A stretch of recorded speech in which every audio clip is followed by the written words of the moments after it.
আসসালামু আলাইকুম প্রিয় দর্শক, জুম্মা মোবারক। আজকে জুম্মার দিনে আপনাদের সাথে একটা কথা শেয়ার করব আমি।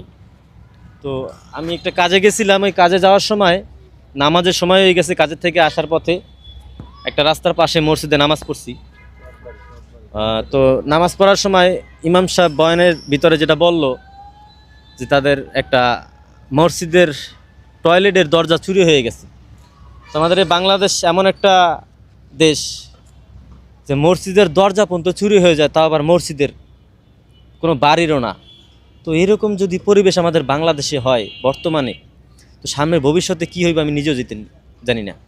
তো ভিডিওটা বেশি বেশি সবাই শেয়ার করবেন। আর আপনাদের এলাকায় যদি কোনো চোর বাটপার থাকে, বিশেষ করে অন্তত একবেলা খাওয়ান দিয়ে আপনারা যেন চুরি না করে পেটের দায়ে যদি মসজিদের দরজা জানালা চুরি করে তারা খায়, হ্যাঁ, তাহলে এই যে মানুষ মসজিদে যায়, উজু করে, নামাজ পড়ে, অনেক সময় টয়লেটে চাপ দিলে টয়লেটে যাওয়ার লাগে, তাহলে এই মানুষগুলো কোথায় যাইব? এটা আমার একটু বোঝান।